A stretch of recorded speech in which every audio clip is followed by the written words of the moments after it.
Hello, and welcome. Let's hope for tons of fun with the Brothers Grimm tonight. Had a little bit of hanging out beforehand. Terrifying noises already. See if I can get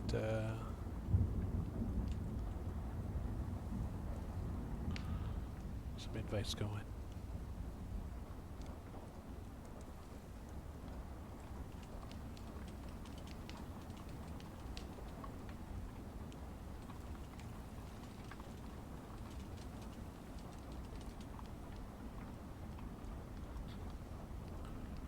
Very good. Make sure I keep an eye on the chat. Just kind of hang out while people trickle on in. So we gotta switch over to survival for a little while. 8 torches to finally light this place up. My gosh.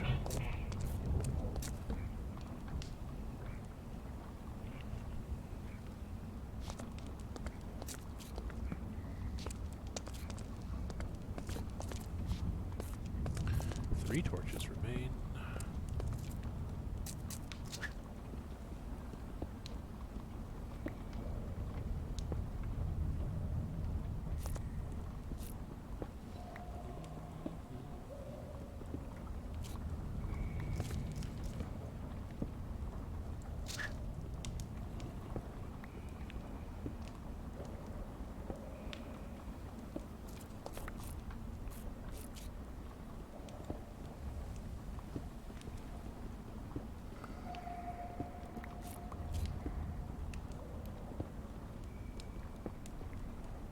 I wonder what we'll get ourselves into down here.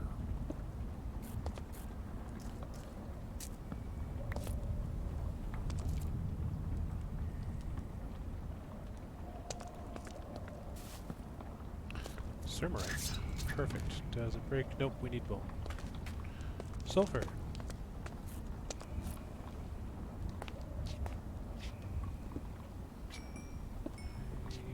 12, 16, 20, 24. I can count by fours. I'm sure some of those numbers are incorrect, but now that I've got that amount of sulfur, I'm going to get out of here. A little too creepy for me.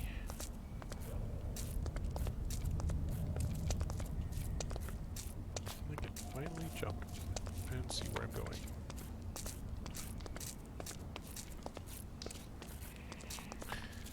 I'd really like to be able to make my overall stream volume louder, but it is at max without clipping.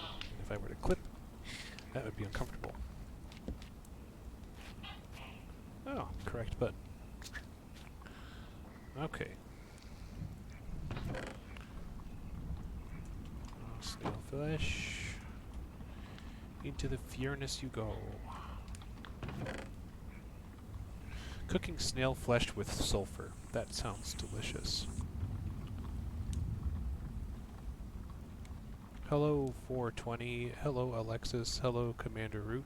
I wonder which one of you is watching.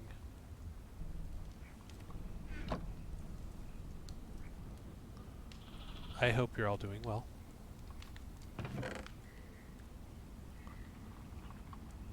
I'm doing well. I had coffee. Coffee's wonderful. I'm excited for story time. Delicious, delicious story time.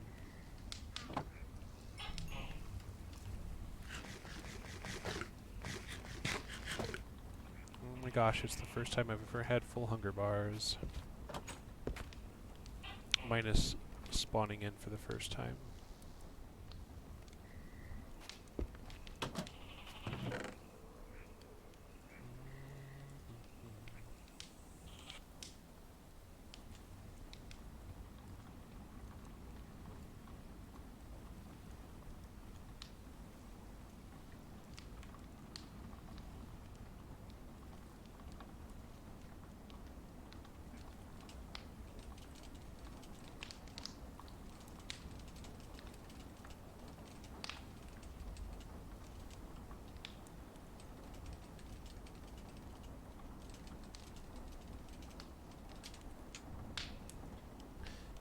invites going.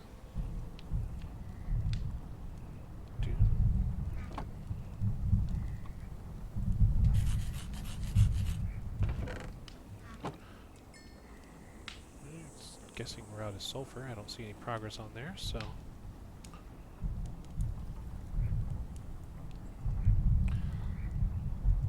we'll do one more.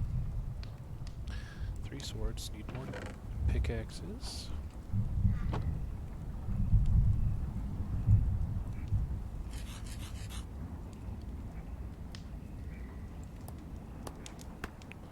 And why not while we're at it?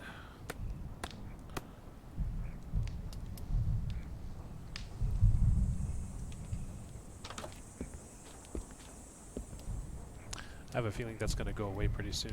All that rumbling in the distance, this light brightness out here is going to be short-lived. That's unfortunate.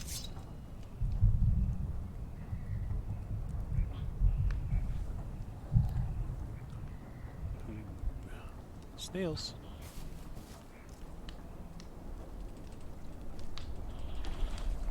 Ooh, yep, it's getting dark. Getting dark. Oh, I can barely see a thing.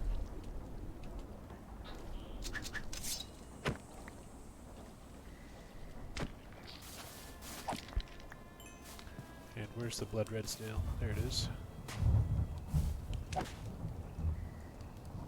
Where'd you go, buddy? What'd you drop for me? Eh? Not a lot of. Alright. Back into the darkness. Guess I'll stick to my little hidey hole. Maybe get some reed wood buckets so that I can avoid the infestation. I'm sure I can explain that better later. Okay, you two can go in here. Sulfur can be turned into torches. Heck, let's just do that. And we'll grab those guys.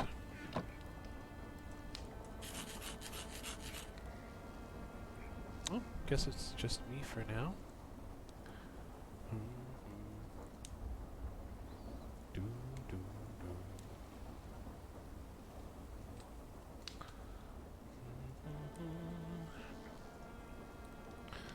Okay, torches.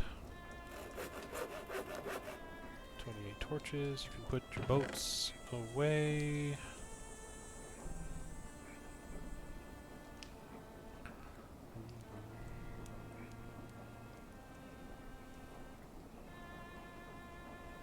Food, lighting, digging utensils, sticks, and wood, and some stone. We are ready to delve into the dark.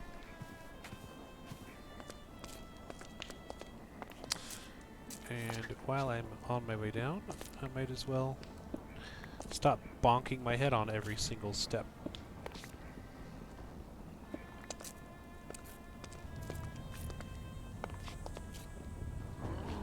Oh, I heard that.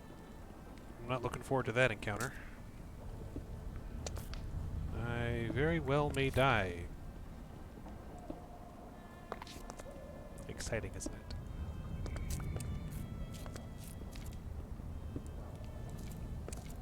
Okay.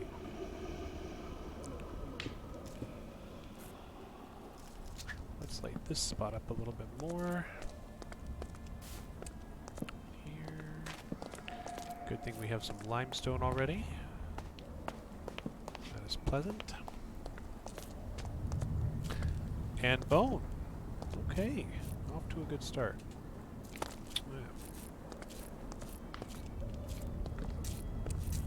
I didn't make weedwood buckets like I said I would. My bad. And those people want me. And by people I mean Skyromas. Just gonna go over here, turn around, and fight. Oh, or not. Hey, buddy. Ah, I see him up there. Alright, well, let's have a chat then. Let's get this over with.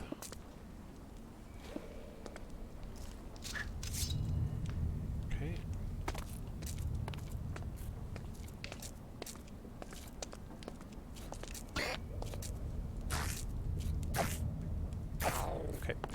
going back up. We're going to grab these bones. We're going to make some weedwood buckets.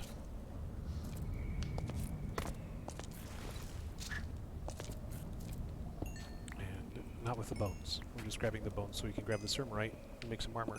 And we're going to make some armor. And we're going to get ourselves some octane. And then we're going to make ourselves better weapons. And then we're going to read stories. Lots and lots of stories.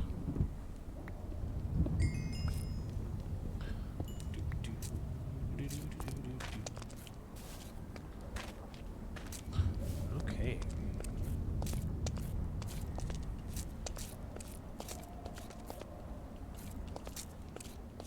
No more head bonking on the ceiling on my way upstairs.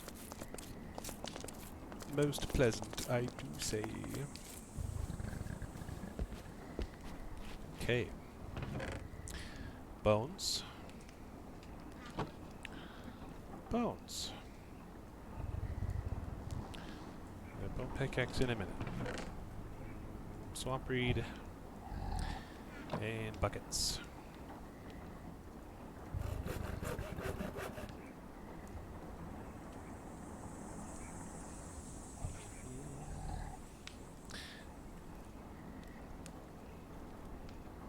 Aha!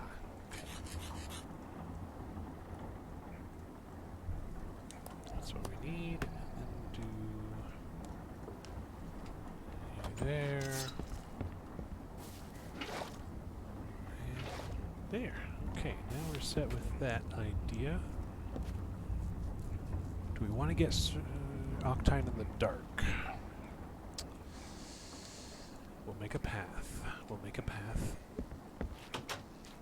while hollowing out.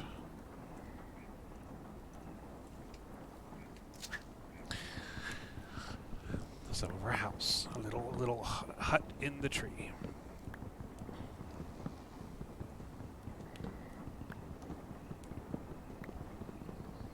$7:52 Eastern,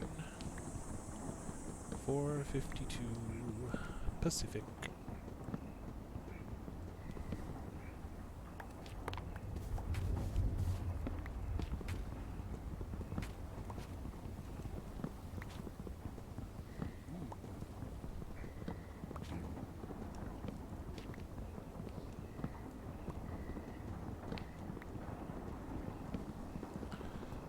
Hoping the stream quality is good, but I don't have anyone who can tell me right now, and that's okay.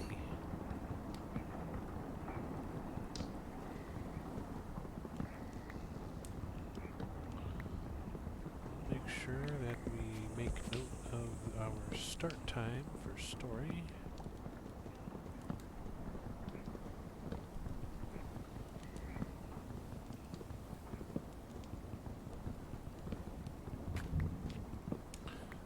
Okay, I think that's a good start.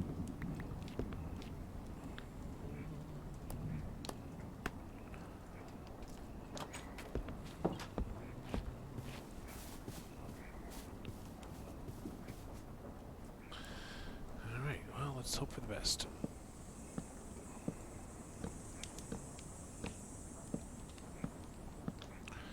Please no piranhas. Please no piranhas.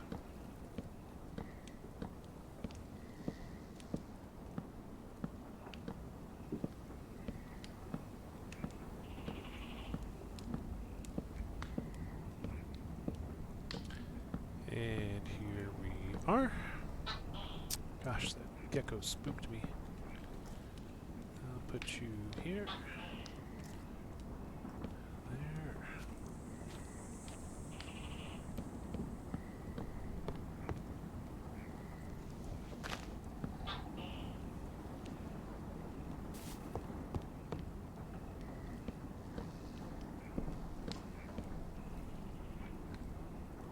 There we go.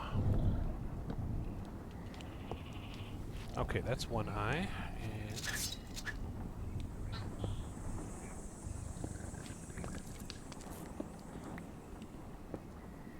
there's the other.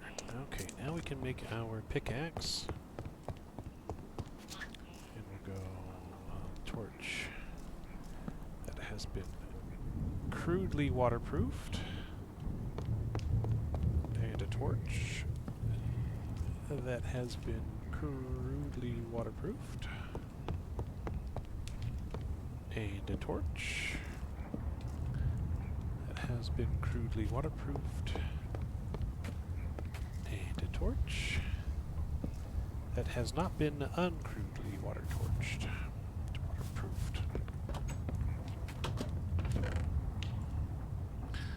Okay, now put those away, those away. We need 3 bones and 2 sticks. Place there. Don't have a trash can. Okay. Speaking of our harvest, it is 5-minute set remain until the story. 1 octane block, 2 octane blocks.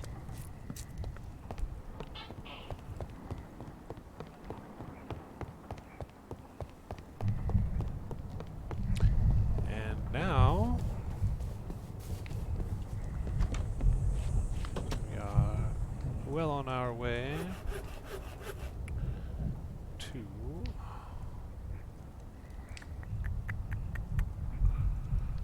purifier.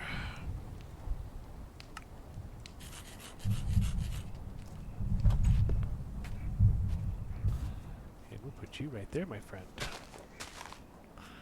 After which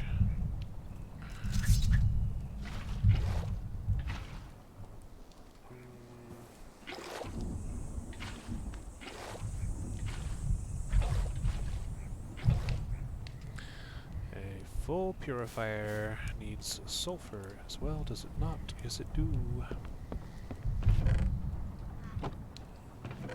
Okay, we'll need more sulfur. However, we also want to make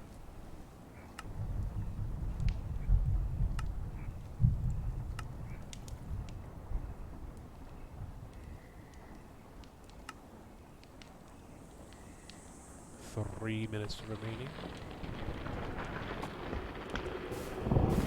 Sky opened up nice and bright for us tonight.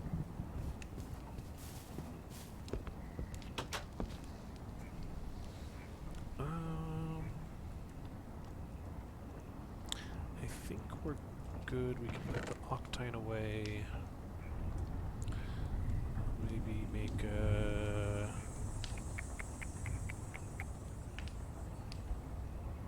sword and another pickaxe.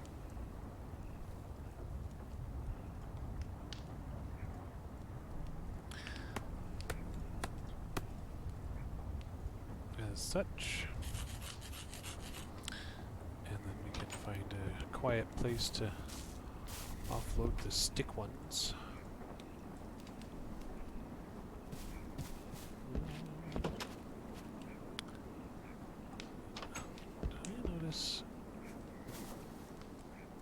No. Okay. Put the bug catching net away. Bones away. Kairama wing can stay. Crabstick can go. Buckets. Not much time left until we start the story. So we'll try to get just a teeny tiny bit more done with Sermerite and maybe a little bit more sulfur.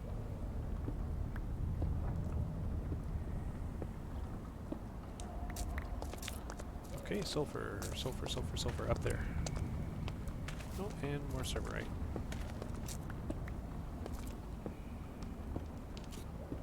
And we have less than a minute left. We better start on time. 15 seconds left. Never mind. We are going to go ahead and switch over to creative mode. Find ourselves a nice spot. This is at 21 minutes in. And we are going to camp ourselves somewhere pleasant. For story, where have we not been? The world of lag, I suppose. Okay. This place looks inviting.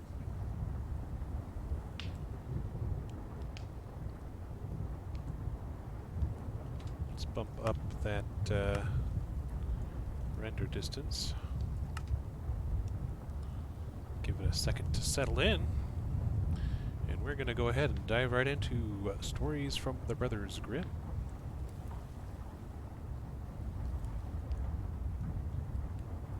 With our next story being The Singing Bone. Mind you, certain weather events in real life cause my bones to sing, but that's fine, I'm sure. Chapter 18, The Brothers Grimm, The Singing Bone. In a certain country at one time, many people were concerned about a wild boar that was churning up the farmers' fields, killing the cattle, and ripping the life out of people with its tusks. The king proclaimed that whoever could rid the land of this brute would receive a great reward, but the animal was so huge and so strong that no one dared go near the forest where it lived. In the end, the king announced that anyone who could kill or capture it should have his only daughter for wife. Now in that country there were two brothers, the sons of a poor man, and they declared that they would take on this fearful task. The older brother, who was cunning and clever, did so out of arrogance, but the younger, who was simple and innocent, was moved only by the goodness of his heart. The king said, "If you want to be sure of finding the beast, you should go into the forest from opposite sides." Taking his advice, the older brother entered the forest from the west, and his younger brother from the east. The younger had not walked for very long when a little man appeared on the path, carrying a black spear. He said, "I'm going to give you this spear because you've got an innocent heart. You can use it to kill the wild boar, and you can be sure it'll work. It won't do any harm to you." The younger brother thanked the little man and walked further into the forest, carrying the spear on his shoulder. And quite soon he came across the great beast itself. It charged at him, but he held the spear firmly, and in its blind rage the boar ran right on to the spear with such force that the spear point cut his heart in two. The young man hauled the monster up onto his back and set off, intending to take it to the king, but when he reached the edge of the forest, he came to a tavern where people were having a good time drinking and dancing. Among them was his elder brother. That scoundrel hadn't been brave enough to go into the forest, and reckoning that the boar wasn't going anywhere else in a hurry, he'd decided to drink some wine to give himself a bit of courage. When he saw his younger brother coming out of the trees with the boar over his shoulder, his wicked, envious heart began to tempt him. He called out, "Brother, what a great deed you've done! Congratulations! Now come in and sit down, and let's drink to your victory." The young man, in his simplicity, suspected nothing. He told his elder brother about the little man and the black spear with which he'd killed the boar. They stayed there till evening came, and then they set off together. When it was dark, they came to a bridge over a stream. "You go first," said the elder. The younger brother went ahead. When he had reached the middle of the bridge, the elder struck him so hard on the head that he fell dead on the spot. The murderer buried him on the bank beneath the bridge, lifted the boar up on his own shoulders, and took it to the king. "I killed it," he said, "but I haven't seen my poor brother. I hope he's safe." The king kept his word, and the elder brother married the princess. After a little time had gone by, and his brother still hadn't returned, he said, "I'm afraid the boar must have ripped him apart. Oh, my poor brother." Everyone believed him, and they thought that was the end of the matter.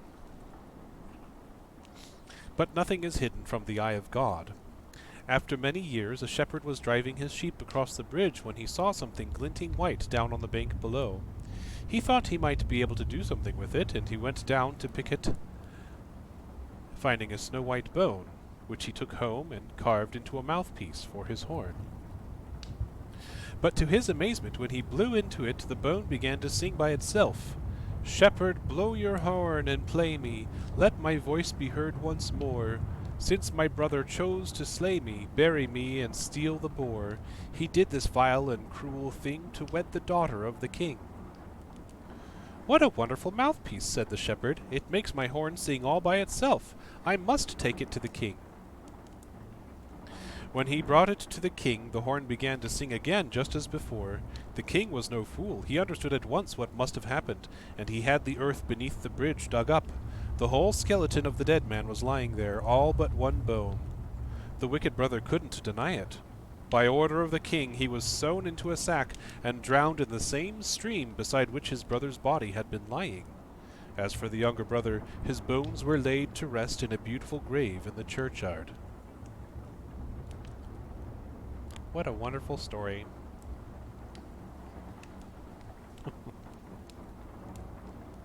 Oh, let's see what's next. The Devil with 3 Golden Hairs, Chapter 19. There was once a poor woman who bore a son, and the baby had a caul on his head. That's a sign of good luck, and when the village fortune-teller heard about it, she prophesied that when he was 14 years old, the boy would marry the king's daughter. A few days later, the king himself came to the village. He was traveling incognito, so no one would recognize him, and when he asked what had been happening, was there any news, what were people talking about in the village, and so on, they told him that a child had been born with a caul. Apparently, they said, that meant he was going to be lucky and marry the king's daughter when he was 14. Now, the king was a wicked man, and this prophecy didn't please him at all. He went to the parents and said, "My friends, you've got a lucky boy there, and I'm a rich man. Here's the first sign of his luck. Entrust your child to me, and I'll take good care of him." At first they refused, but when the stranger offered them a good deal of gold, they saw the merit of his proposition, and said, "Well, he's a lucky child after all, and the things are bound to turn out all right for him." So in the end they agreed, and gave him the child. The king put the baby in a box, and rode away until he came to a deep river. He threw the box in the water, and thought, "That's a good day's work done. I've saved my daughter from an unwelcome suitor." Then he rode off home. If he'd stayed to watch, he'd have seen that the box didn't sink as he'd hoped, but floated like a little boat, and not a drop of water got inside. It floated down the river to within 2 miles of the capital city, to a spot where there happened to be a mill, and there it got caught in the weir. The miller's apprentice was fishing there at the time, and he pulled it out with a boat-hook, thinking that he'd found a great treasure. When he opened the box, though, he was astonished to find a little baby, fresh and rosy-cheeked. Having no use for a baby himself, he took it to the miller and his wife. They were delighted with his little child, because they had no children of their own. "God must have given him to us," they said. So they took him in and looked after him. They brought the luck child up well, and taught him to mind his manners and always be good and honest. Time went by, and some years later the king happened to be caught in a thunderstorm when he was out hunting, and he sought shelter in the same mill. He asked the miller and his wife if the fine young man he saw was their son. "No," they said, he's a foundling. 14 years ago he floated to the weir in a box, and our apprentice fished him out." The king realized that the boy was none other than the luck child that he himself had thrown into the water, and he said, "My good people, would you let that young fellow take a letter to the queen? I'll pay him 2 gold pieces." The couple agreed and told the boy to get ready. Meanwhile the king took some paper and wrote to the queen, "As soon as the boy who bears this letter arrives, he must be put to death and buried. This must be done before I come home." The boy took the letter and set off, but he soon got lost, and by evening he was wandering in a great forest. In the gathering darkness he saw a single glowing light between the trees. It was the only light to be seen, so he made for it, and before long he found himself outside a little cottage. Inside there was an old woman dozing in front of the fire. She started when she saw him, and said, "Where have you sprung from, and where are you going?" "I've come from the mill," he said, "and I'm taking a letter to the queen. But I got lost in the forest, and now I'd like to spend the night here, please." "You poor young man," said the old woman. "You've wandered into a robber's hideout. They're out at the moment doing a job, but when they come back they'll kill you as sure as eggs." "Let them come," said the luck child. "I'm not afraid of robbers, but I've got to lie down and sleep, because I'm worn out." And he lay down on the bench and fell asleep at once. Soon afterwards the robbers came in and asked angrily, "Who's this kid lying here?" "He's just an innocent boy," said the old woman. "He got lost in the woods and I let him lie down because he was so tired. He's carrying a letter to the Queen." "Is he?" said the robber chief. "Let's have a look at it." They took the letter from his pocket and opened it, and carefully spelled out what it said, that the boy should be killed as soon as he delivered the letter. "Oh, that's not right," said the chief. "That's a dirty trick." Even the robbers, hard-hearted as they were moved to pity. The chief took another piece of paper and wrote a new letter saying that the boy should be married to the king's daughter as soon as he arrived. They let him stay asleep on the bench till the morning, and when he woke up they gave him the letter and showed him the way to the palace. And when he arrived there and gave the letter to the queen, sure enough she ordered a magnificent wedding, and the boy was married to the princess. Because he was good-looking and kindly and polite to everyone, she was happy enough about it. Eventually the king came back and discovered that the village prophecy had held true, and despite everything the boy was married to his daughter. "How can this have happened?" he said to the queen. "Didn't you get my letter? It said nothing about marriage." The queen showed him the letter. The king read it and saw what had happened. He sent for the boy and said, "What do you mean by this? I didn't give you this letter. I gave you quite a different one. What's your explanation, eh?" "I'm afraid I can't explain it," the boy replied. "I spent the night in the forest, and someone must have changed it when I was asleep." "Well, you needn't think you're going to get away with it," snarled the king. "Whoever marries my daughter will have to travel all the way to hell and bring back the 3 golden hairs from the head of the devil." "Oh, I can do that," said the boy. "I'll bring back the golden hairs for you. I'm not afraid of the devil." With that he made his farewell and set off. The first place he came to was a big city with a porter at the gate. "What's your trade, and what do you know?" "I know everything," said the boy, "and what I don't know I can find out." "Well, you can do us a favor then. There's a fountain in the market square that used to gush with wine, and now it doesn't even give any water. What's the matter with it?" "I'll find it out, I guarantee," said the boy. "I'll tell you on my way back." He went on and soon came to a town where the watchman asked him the same question. "What trade do you follow, and what do you know?" "I know everything," said the boy, "and what I don't know I can find out." "Tell me this, then. There's a tree in the park that used to bear golden apples, but something's gone wrong, and now it won't even bear any leaves." "Leave it to me," said the boy. "I'll tell you on the way back." He went on a little further,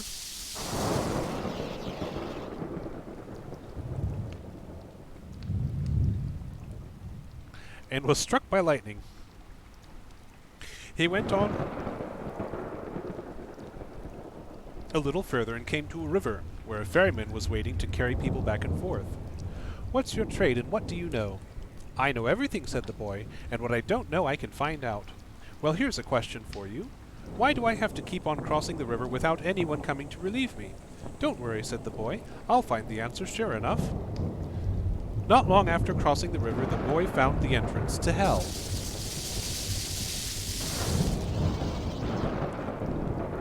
It was dark and smoky and abominable.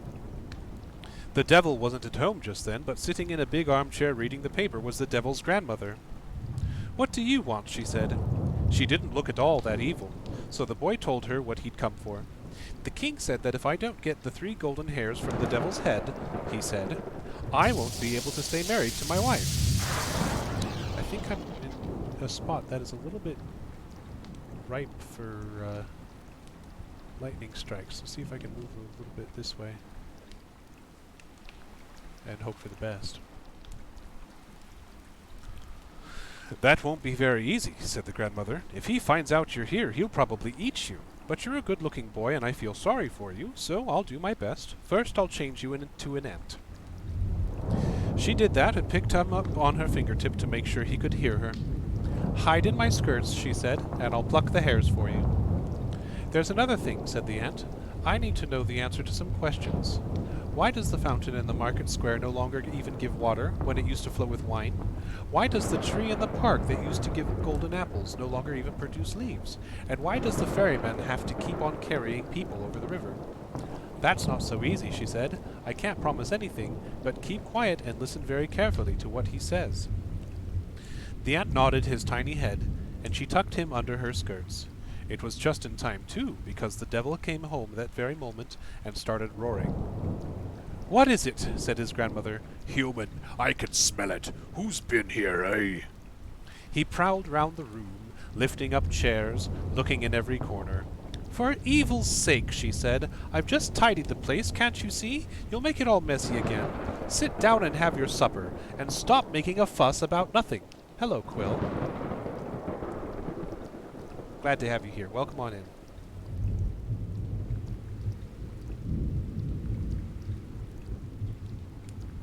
I can, though," said the devil muttered. "I can smell it." But he sat at the table and gobbled up his supper, and then he lay down and put his head in his grandmother's lap. "Pick the lice out of my hair, Granny," he said. She started to pick through his hair, and presently he fell asleep and started snoring. As soon as she heard that, the old woman got hold of one of the golden hairs and tweaked it out. "Ow!" yelled the devil, waking up at once. "What are you doing?" "I had a dream," said his granny, carefully putting the golden hair down beside her where he couldn't see. "What dream? What was it all about?" "A fountain," she said. "It was in the market square. Years ago it ran with wine and everyone could help themselves, but now it won't even give water." "Stupid people," muttered the devil, settling his head on her lap again. "All they have to do is dig out the toad under the stone in the fountain. If they kill that, the wine will flow again." The grandmother went back to picking out the lice, and once again he began to snore. Searching through his tangled hairs, she found another golden one and pulled it out. "Ow! Why do you keep doing that?" "Sorry, sweetie," she said. "I had another dream, and I didn't know what I was doing." "Another dream, eh? What was it about this time?" "There was a tree in the park, and it didn't even produce leaves anymore. Years ago it used to give golden apples." "They don't know anything in that town. They should dig around the roots, and they'll find a mouse gnawing at them. Kill the mouse, and they'll get their golden apples again." "There, there," she said. "If only I was as clever as you, I wouldn't wake you up. Go back to sleep now, my pet." The devil shifted about and put his head back in her lap. Presently the snoring began again. She waited a little longer this time, and then nipped out the third golden hair, putting it with the others. "Yow! You're doing it again! What's the matter with you, you stupid old woman?" "There, there," she said. "It was that cheese I had for supper. It's making me dream again." "You and your dreams. If you do that again, I'll thump you. What did you dream?" "I dreamed about a ferryman. He's been ferrying people back and forth for years and years, and no one will relieve him." "Huh! Do they know nothing, these people? All he has to do is hand his pole to the next person who wants to cross, and that person will have to take over." "There, there," she said. "You go back to sleep, my pretty one. I won't have any more dreams." Since she let him be for the rest of the night, the devil slept well. When he woke up and went out to work the next morning, his grandmother waited till she was sure he was gone, and then took out the ant from her skirts and turned him back into the boy. "Did you hear all that?" she said. "Yes, every word," he said. "And did you manage to get the 3 hairs? Here you are," she said, and handed them over. Being a polite young man, he thanked her very much and went on his way, happy that he'd got everything he needed. When he came to the river, the ferryman said, "Well, did you find out?" "Take me across first," replied the boy, and when they were at the other side, he said, "All you have to do is put the pole into the hands of the next person who wants to cross, and you'll be free." He walked on till he came to the city with the barren tree. The porter at the gate was expecting his answer too. "Kill the mouse that's been chewing away at the roots, and it'll bear golden apples again," the boy told him. The mayor and corporation were so relieved, they rewarded him with 2 donkeys laden with gold. Leading his donkeys homewards, he stopped at the other city where the fountain had dried up. "Dig up the stone that's in the fountain, and kill the toad hiding beneath it," he told them. They did so at once, and sure enough the fountain began flowing with wine. They drank to the boy's health and rewarded him with another 2 donkeys laden with gold.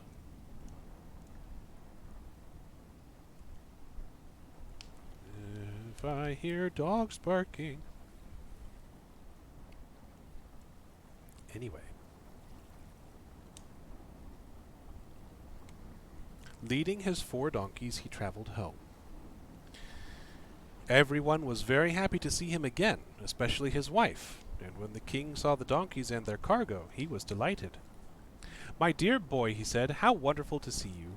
And these hairs from the devil's head, splendid! Put them on the sideboard. But where did you get all this gold? A ferryman took me across a river. Instead of sand, the bank on the other side is covered in gold. You can just pick up as much as you want. I should take several stacks if I were you." The king was intensely greedy, so he set off at once. He hurried all day till he came to the river, and then he beckoned the ferryman impatiently. "Steady now," said the ferryman as the king stepped on board. "Don't rock the boat. Would you mind just holding this pole for me?" Of course the king did so, and the ferryman jumped out at once. He laughed and sang and jumped for joy and ran away, and the king was compelled to stay in the boat forever, ferrying people back and forth as a punishment for his sins. Well, that's quite the story, isn't it? So if you're greedy, you get to row a boat. It's good. It's a good good lesson. I suppose we shall move right along to chapter 20, which is titled The Girl with No Hands. There was once a miller who sank little by little into poverty, until all he had left was his mill and a fine apple tree standing behind it. One day he'd just set off into the forest to gather some wood when an old man he'd never seen before appeared in front of him. "Why are you wearing yourself out chopping wood?" said the old man. "Just promise to give me whatever is standing behind your mill, and I'll make you rich." "What's behind the mill?" thought the miller. "It can only be the apple tree." "All right," he said, "I'll do it." The old man wrote out a contract, and the miller signed it. The old man took it with a strange kind of laugh. "I'll come back for it," he said, "in 3 years. Don't you forget now." The miller hurried home, and his wife came out to meet him. "Oh, husband," she said, "you'll never guess what happened. Boxes and chests of treasures all over the house, all at once, full to the brim, gold coins, all sorts of moneys and jewels, and so forth. Where can it have come from? Is the good Lord blessing us at last?" "He's kept his side of the bargain, then," said the miller, and he told his wife about the old man in the forest. "All I had to do was sign over whatever is standing behind the mill. This treasure's worth an apple tree, isn't it?" "Oh, husband, you don't know what you've done. That must have been the devil. He didn't mean the apple tree. He meant our daughter. She was out there sweeping the path." The miller's daughter, who was a lovely girl, lived the next 3 years worshipping God piously. When the time was up for the evil one to come and get her, she washed herself from top to toe, put on her white dress, and drew a chalk circle around herself on the floor. The devil turned up first thing in the morning and found that he couldn't get near her. He said to the miller, "What did you let her wash herself for, you old fool? Don't let her have any water, not a drop, or else I won't be able to touch her." The miller was terrified. He did as the devil told him, and didn't let his daughter have a drop of water, no matter how thirsty she was. Next morning the devil came back. "Look, her hands are clean. Why did you let her wash her hands?" It turned out that she'd wept all night, and her tears had washed her hands clean. The devil was furious because he still couldn't touch her. "Right," he said. "Now you'll have to chop her hands off." The miller was horrified. "I can't do that," he cried. "My own child, I can't do that to her." "Well, if you don't," said the devil, "I'll just have to take you instead." That was too much for the miller. He went to the girl and said, "My dear daughter, I've got to chop your hands off, for the devil will have me, and I'm so afraid. Forgive me, my child, help me with this, and forgive me." The girl said, "Father dear, I'm your daughter. You can do whatever you like to me." And she stretched out her hands and let her father chop them off. The devil came back once more, but the poor girl had wept again and covered her stumps with tears, so that they were perfectly clean. He had to give up then, because he'd tried 3 times, and that was the limit. The miller said, "My dear, it's all because of you that we're as rich as we are. You won't want for a thing. I'll make sure you live in luxury all your life long." But she said, "I can't live here anymore. I'm going to go away. The kindness of strangers will provide everything I need." She asked them to tie her maimed arms to her back, and off she went. She walked all day, and she didn't stop till it was dark. The moon was shining, and by its light she saw across a river into a royal garden where the trees were covered with beautiful fruit. She longed for something to eat, but she couldn't get there because of the water. She hadn't had a bite to eat all day, and she was suffering badly from hunger. She thought, "Oh, if only I were in the garden, I could eat the fruit straight off the tree. If I can't do that, I'll perish." She knelt down and prayed, and straightway an angel appeared. He went to the river and closed a sluice gate, and the stream dried up so that she could walk across. She went into the garden with the angel following. She saw a tree covered in beautiful ripe pears, which had all been numbered so that no one could be stolen. But she couldn't help that. She stepped up to the tree and ate from it just one pear, enough to satisfy her hunger, but no more. After she'd eaten it, she went to lie down in the bushes. The gardener was watching, but he saw the angel with her, and thought the girl was a spirit too. He didn't dare make a noise. "I can't live here. I have no hands."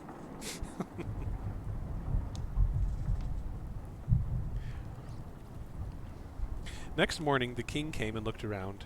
He saw at once that one of the pears had been eaten, and summoned the gardener.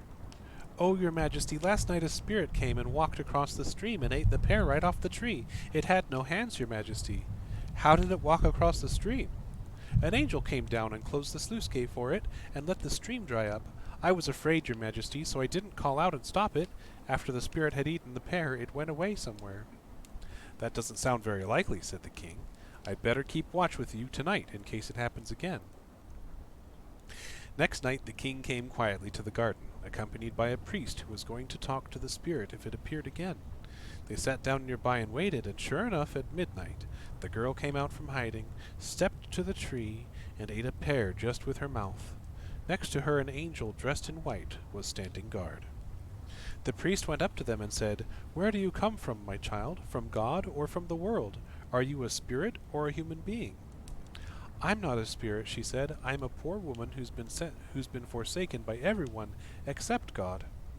The king heard what she said and replied, "Even if the whole world has forsaken you, I shall not."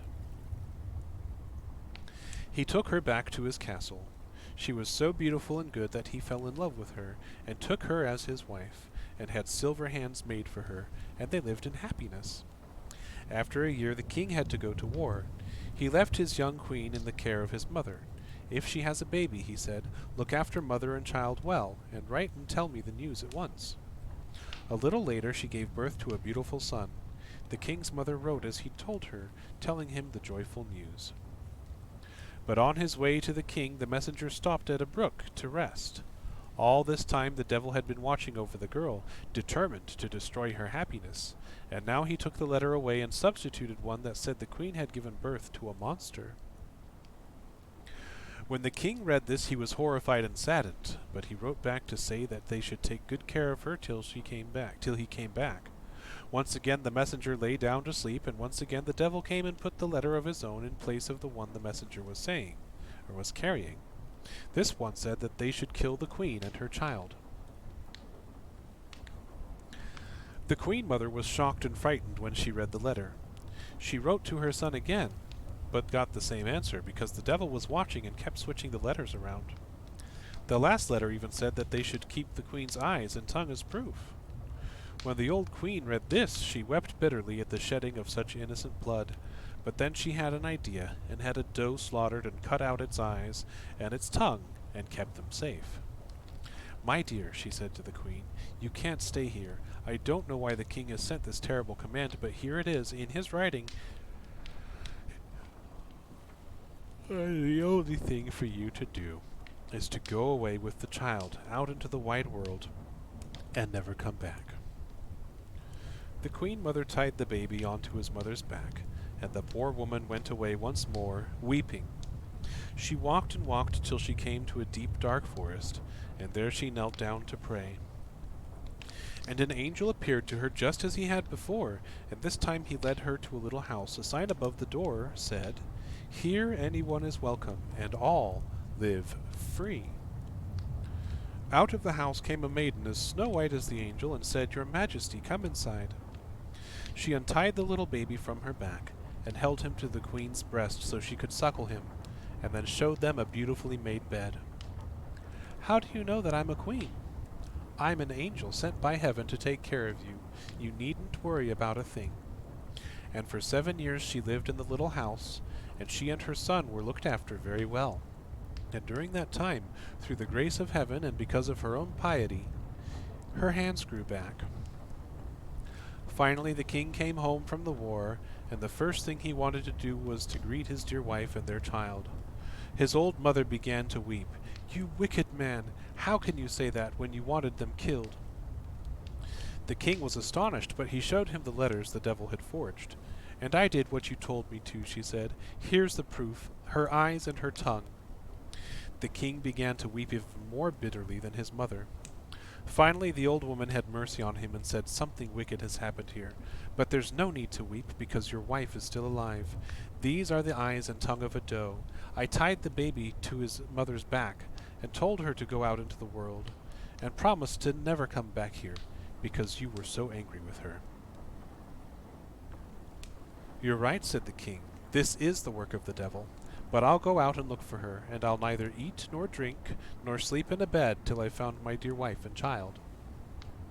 The king traveled all over the world for nearly 7 years, searching in every cave and hovel, every town and village, and found no sign of her, so he began to think that perhaps she had perished. As he had vowed, he ate and drank nothing all that time, but the favor of heaven kept him alive. Finally he came to a great forest where he found a little house with a sign over the door, saying, "Here anyone is welcome, and all live free." The snow-white angel came out and took him by the hand. "Welcome, your Majesty. Where have you come from?" "I've been traveling about the world for nearly 7 years," he said. "I've been looking for my wife and my child, but I can't find them anywhere." The angel offered him some food and drink, but he refused, saying that all he wanted was to rest a little. He lay down and covered his face with a handkerchief. The angel went into the next room where the queen was sitting with her son, whom she had come to call Sorrowful. The angel said, "Go into the parlor and take your son. Your husband has come looking for you." She hurried to where he was lying, and the handkerchief fell from his face. "Pick up the cloth, Sorrowful," she said, "and put it back over your father's face." The little boy picked it up and put it back over the king's face. The king heard this in his sleep and deliberately let the cloth fall once more. Then the child grew impatient and said, "But, Mamma, how can I cover my father's face? You've told me I had no father in this world, only a Father in heaven, the one I pray to when I say, 'Our Father, which art in heaven.' How can this wild man be my father?" Hearing this, the king sat up and asked the woman who she was. "I'm your wife," she said, "and this is your son, Sorrowful." But he looked at her hands and saw they were real living hands. "My wife had silver hands," he said. She replied, "In his mercy, the dear Lord caused my hands to grow back." The angel brought the silver hands from the other room, and that convinced him.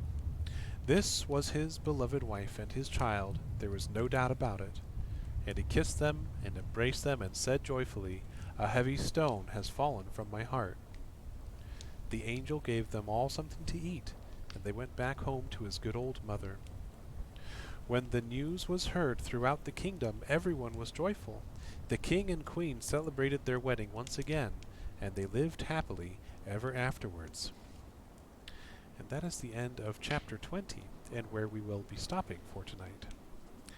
What a pleasant ending. People getting their hands cut off. How wonderful. How absolutely wonderful. Yeah. If hands weren't chopped, none of this would be an issue, right? Where are her stumps? Where are they? Where are the stumps? Oh no, I'm terrible. Well, I suppose it is time for me to be done for tonight. But I thank you, Quill, for being here. I really appreciate it. Yeah, cyborg hands would have done wonders for that day and age. But, oh, no. It's perfectly fine. The good news is, anything you missed, you can watch on YouTube afterwards, after it's all uploaded. And I'm going to head out for now, and I will talk to you soon. Have a wonderful evening. Bye-bye.